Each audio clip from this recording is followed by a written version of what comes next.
Namangan shahrida bo'lib turibmiz va aynan Namangan to'g'risida gapirilganda Gullar shahri qo'shimchasi doim qo'shib gapiriladi. Aynan Namanganga.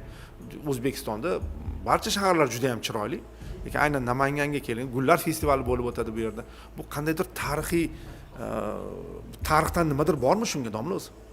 Endi Namanganni bilamiz, geografik joylashuvi, Sirdaryo daryosiga yaqinligi, keyin Kosonsoy soyi yaqin oqib o'tadi. Ya'ni suv tarmoqlariga, suv manbalariga anchagina boy, nisbatan tekislik joyda joylashgan va bu o'sha o'simliklar dunyosini yam-yashil bir hududni ko'z oldimizga keltiramiz. Bunday hududda endi gullar o'smasligi, gullarning turlari ko'p bo'lmasligi ajablanarli bo'lardi. Endi Namanganda aynan o'sha nega gullar shahriga aylandi? Toshkent emas, poytaxt bo'lib turib yoki Farg'ona vodiysining yuragi, Qo'qon emas, Andijon emas. Buning sabablaridan birinchi o'rinda baribir geografik omil bor. Ikkinchi tomondan Namangan viloyatining ayrim yerlarida gul sayli o'tkazilib kelingan qadimdan. Qadimdan. Hatto guli surx deb aytilgan qizil gul. Buni bizni hamkasbimiz, o'rtog'imiz professor Atqamjon Ashirov ham yozgan mana shu marosimlarni hattoki nimaga olib, tasvirga olib dunyoga tanitgan tomonlari ham bo'ldi. Hatto mana yaponlar bilan, koreyslar bilan, yevropaliklar bilan ham ishladi. Bu tomonlari ham bo'lishi mumkin aynan Namanganda. Ikkinchi tomondan endi namanganliklar bilasizmi, juda ham bir o'troq shahar madaniyatiga ega. Keyin o'sha Turon Turkistonning qadimiy an'analarini o'zlashtirgan, davom ettirib kelayotgan bir hududda. Bu yerda biz mintaqamizga xos bir nechta millatlarni ko'ramiz. Xalqlarni mana o'zbeklardan tashqari Uyg'urlarni ham anchagina o'rni bo'lgan. Hatto Sharqiy Turkistondan o'sha Xitoy bosqini paytida ko'plab aholi Farg'ona vodiysiga ko'chgan paytda ko'pchiligi Namanganga kelib joylashgan. Ularni ham bilamiz. Uyg'urlar, Qashqarliklar juda ham bir madaniyatli, mana shunaqa bir o'troq bir shaharsozlikka ega xalqlar sifatida bilinadi. Keyin tojiklarni ham atrofdan anchagina Qo'qon xonligi davrida ayniqsa ularning salmog'i anchagina ortgan. Ham yon atrofdan ham mana Turkistonning tog'li hududlaridan. Ya'ni 5-6 ta xalqlarni, qirg'izlarni bilamiz, mana tog'lardan kelib Namanganning atroflarida o'zlarining qishloqlariga ham asos solishgan.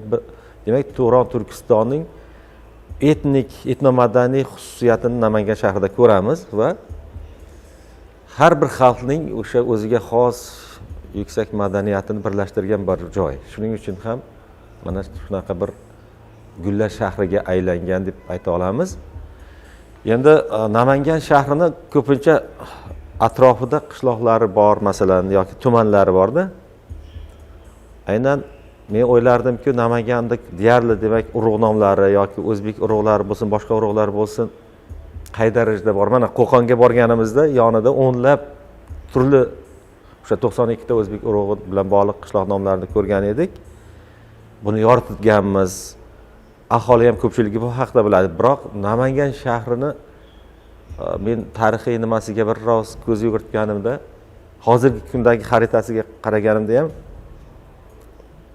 turlilikni ko'rdim aslida, biroq ko'pchiligi Nurafshon, Baraka, Taraqqiyot kabi shunday bir nomlar bilan zamonaviy nomlangan ekan deb bir nimaga to'xtamga kelgan edim. Ya'ni siz bu yerda o'sha o'troq madaniyat kuchli bo'lgani uchun urug' nomlarini unutgan bo'lsa kerak. Unutgan va bular saqlanmagan ham bo'lsa kerak. Hammasi to'g'ri Sovet davrida, keyin mustaqillikning dastlabki yillarida berilgan nomlar ko'pchilikni tashkil qiladi.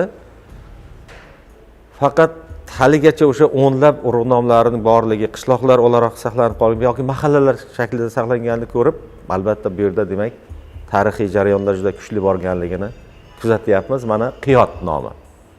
Qiyot butun O'zbekiston bo'ylab hamma joyda bor.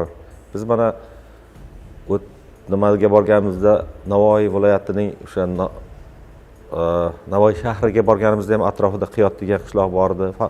Yoki Xorazm vohasiga borsangiz ham Qiyot nomli qishloqlar ko'p. Qashqadaryoda ham shu, Farg'ona vodiysida aynan Qiyot nomli, aynan Namangandek bir o'troq joyda qiyot nomli aholi maskanlarining borligi va o'zgartirib yuborilmaganligi albatta kishini quvontiradi. Chunki bu tarix bilan bog'liq bir 800 yil, 1000 yillik bir tarix bor. Qiyot turkiy xalqlarning ko'pchiligida uchraydi. Hattoki o'sha Chingiziylarni ham qiyot urug'iga mansub bo'lganligi, ularning bo'ri tegan degan, ya'ni qadimgi turkcha bir so'z, ya'ni bo'ri avlodi degan bir tarmoqdan bo'lganligi Chingiziylar xonadonining va bu tarix saqlanib qolganligi uchun ham biz qiyot nomiga tayanib bu yerdagi jarayonlarni, tarixiy jarayonlarni kuzata olamizda. Boshqa tomondan Qurama degan qishloqlar ham bor. Namanganga yaqin atrofidagi. Shu tomondan ayrim toponimlarning aynan Toshkent shahrini va Toshkent viloyatini eslatib yuborishiga men Namangan bilan Toshkentda bir qandaydir umumiy o'xshashliklarni kuzatdim. Bu nimada Qurama deb bilamiz, Toshkent viloyatida katta bir o'zbek urug'i, yuzlab mayda katta kichik tarmoqlarni birlashtirgan bir urug'. Aynan Namangan bilan Toshkent viloyatining orasidagi tog'larda bo'lish tabiiy edi, biroq aynan tog'dan deyarli bir 100 chaqirim sharqda joylashgan bir hududda yana Quramalar qishloqlarini ko'ryapmiz-da. Bu ham o'rganishga arziydigan bir voqelik. Bilamiz, Qurama Qashqadaryoda ham Qurama nomli qishloqlar bor yoki yana Navoiy viloyatida ham, ko'pchiligi Toshkentda va Namangan viloyatida borligi va shaharga yaqin joylashganligi ham, bittasi yuqori Qurama, ikkinchisi pastki Qurama deb nomlanganidek, o'sha o'rta asrlar tarixini bir jonlantiradi. Yana xuddi 92 o'zbek urug'i ro'yxatidagi mana masalan bilamiz, Nayman degan urug' yirik urug' borib bilamiz, Samarqand viloyatida ko'pchilik tashkil qiladi. Nurobod tumanida ko'proq yoki Urgutda. Aynan Qo'qonda ham Naymancha degan qishloqlar bor.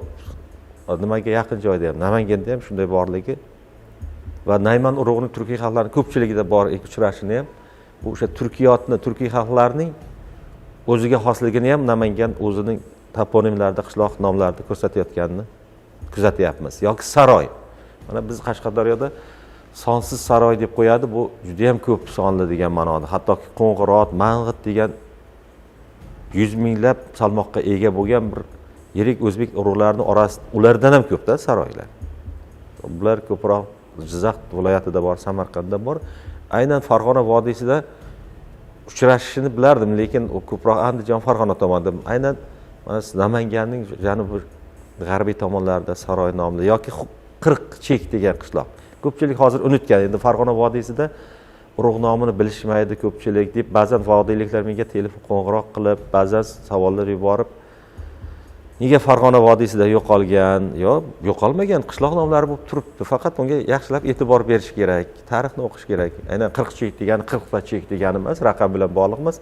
O'zbeklarning yirik bir urug'i qirqlar yoki ming chinor degan so'z ko'p yoyilganda, ko'pchilik ming chinor desa yoki Toshkentda shahridagi Ming'o'rikni ham bunday emas. Ko'pchilik olimlar aytayapti, bu mingta chinorni bildirmaydi. Bu ming urug'i yashagan aholi maskanlari bilan bog'liq. Ming'o'rik bo'lsin. O'sha yoki Qashqadaryo bilan Samarqand orasida ham nima Shahrsabz tomon ketishda ming chinor deganni mana bilamiz. Aynan minglar o'tgan yo'llar, keyin Farg'ona vodiysini, umuman Qo'qon xonligini asoschisi ming urug'ida. Ular o'zining nomini qoldirmasligi bir ajablanarli bo'lib qolardi. 40 ming 100 degan urug'lar bir qarindosh urug'lar hisoblangan, marqa bolasi deb yuritilgan bular. Hatto buni o'sha qadimgi turk mo'g'ul urug'i merkitlar bilan solishtirish ham maqolalarni ko'rib qolyapman. Aynan Namangan atrofida ham xuddi Qo'qonda bo'lganidek, Andijon shahri atrofida bo'lganidek bu yerda ham kuzatyapmiz. Rahmat. Keyin yana qarang. O'nlab deb aytdik Qatag'on nomini. Qatag'on Surxondaryo vohasi viloyati va Qashqadaryo viloyatida Qatag'on degan nomli qishloqlar bor. Aholi ularni Qatag'on urug'ligini biladi. Bu yerdagi aholidan so'rasangiz, Qatag'on qilingan falon degan biroz salbiy so'z bilan unday emas. Bu ham 92 o'zbek ro'yxatida o'rin olgan o'rta asrlarda turk mo'g'ul sulolalarida yirik qo'shin boshliqlari, amirlar chiqqan bir urug' bo'lgan. Farg'ona vodiysida, Namanganda ham unutilib ketyapti shu jarayon. Lekin qishloq nomlari sifatida saqlanib qolganligi albatta bizni sevintiradi, quvontiradi, chunki 1000 yillik tariximizni darak beryapti. Rahmat domla, endi mana voha to'g'risida gapirganimizda Qashqadaryo yoki mana Samarqand atroflari, siz aytasiz bu yerda ko'chmanchilik va o'troq madaniyatlar birgalikda rivojlanganini aytasiz. Bugungi kungacha ham aytasiz, o'zingizni qishlog'ingizdan aytasiz, seziladi bu narsa deysiz. Vodiy haqida ham shunday deyish mumkinmi? Ya'ni ko'chmanchi madaniyat va o'troq madaniyat birga bu yerda bo'lgan deyish mumkin. Albatta, chunki Farg'ona vodiysi bir tomondan o'sha Turon Turkistonning qadimiy o'lkalari bo'lgan Sharqiy Turkistonga qo'shni. To'g'ri tog'lar ajratib turadi-yu, baribir kirish darvozasi, Turkiston darvozasi deb yuritilgan Farg'ona vodiysining ko'plab hududlari, shulardan biri Namangan. Mana Chotqol, Jidg'il deb tilga olingan Toshkent va Namangan viloyati orasidagi bir hudud Turkiston darvozasi deyilgan, yoki shimolida Namangan viloyatining mana Kosonsoydan yuqoriga chiqsangiz tog'lik Olabo'qa deydi. Bu yerlarda ham o'sha ko'proq ko'chmanchi yaylovlarda, tog' adirlarida yashagan qadimgi ajdodlarimiz, ota-bobolarimizning keyinchalik mana shu tekisliklarga, daryo bo'ylariga tushib, bu yerda qishloqlarga asos solishi aynan Markaziy Osiyoda Farg'ona vodiysi xuddi Xorazmga o'xshab bir xalqlar kesishmasi, uchrashuvi bo'lgan, madaniyatlar chorrahasi deb atasa bo'ladigan joy.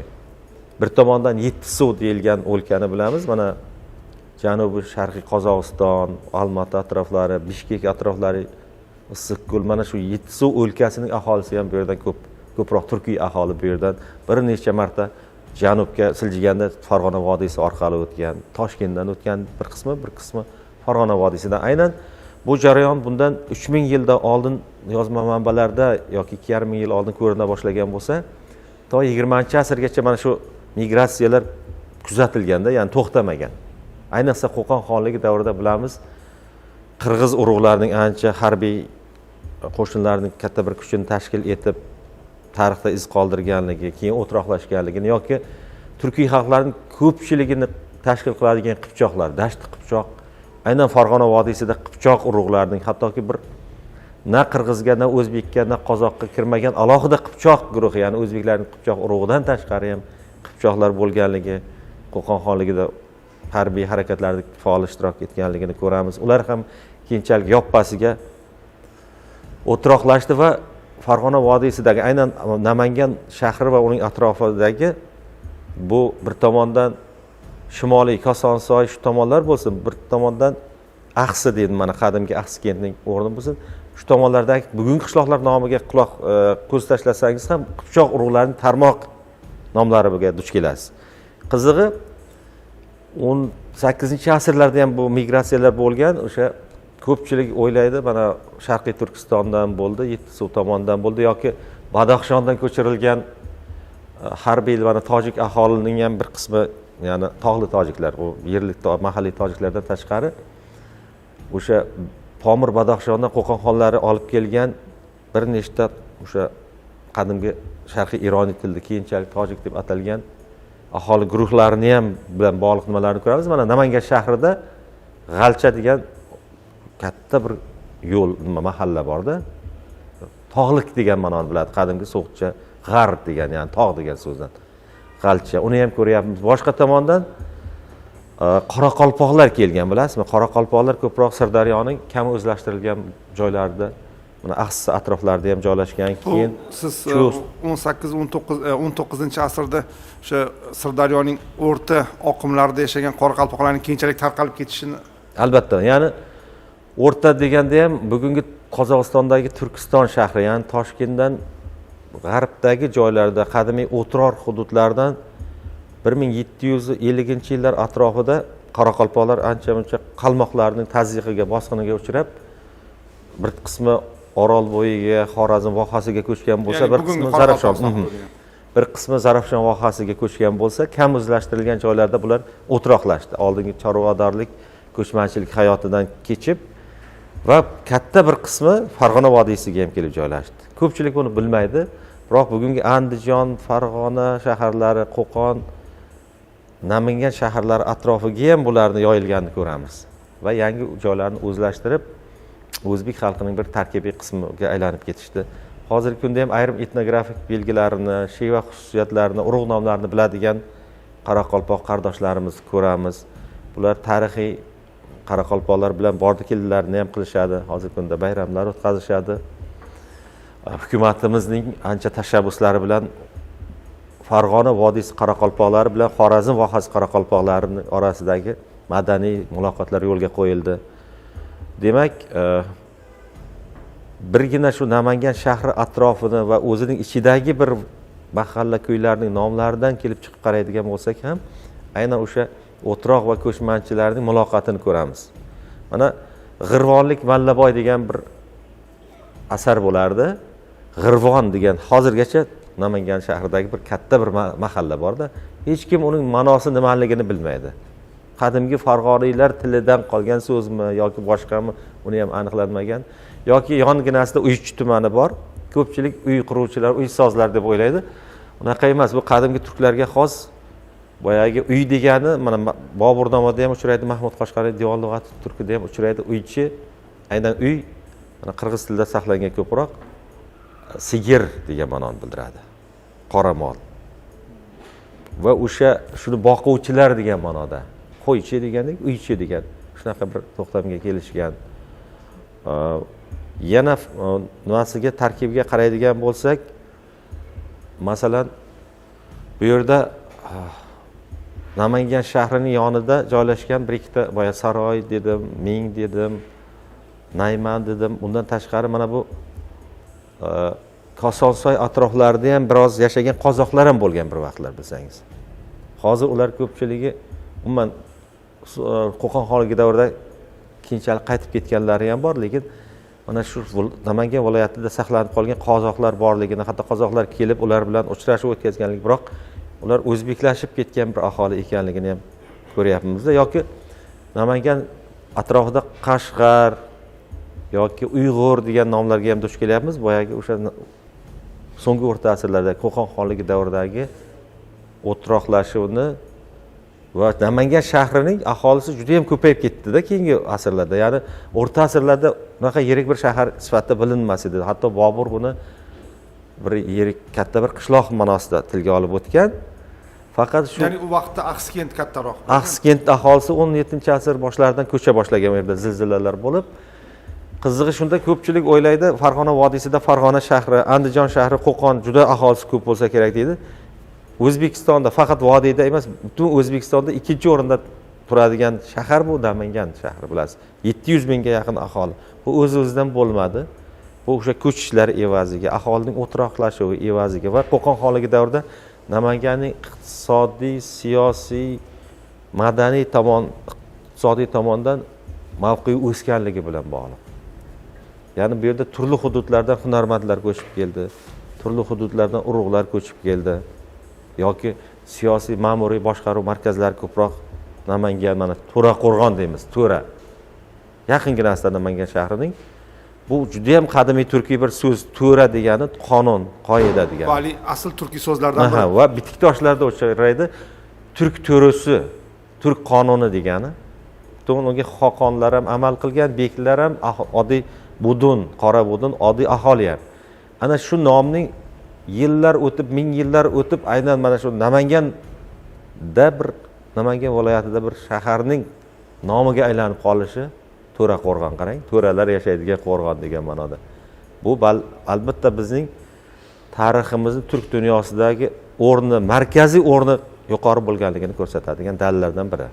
Rahmat domla, demak biz studiyada yana ushbu suhbatni davom ettiramiz Namanganning ajoyib tarixi haqida va siz boya aytib o'tgan eski Farg'ona tillari to'g'risida bizni juda ham qiziqtiradi. Ya'ni qadimgi bu qanday til o'zi yoki irqlar to'g'risida gapirilganda Fergana Trop to'g'risida ham aytishadi. Mana shular haqida yana studiyada batafsil suhbatlashamiz.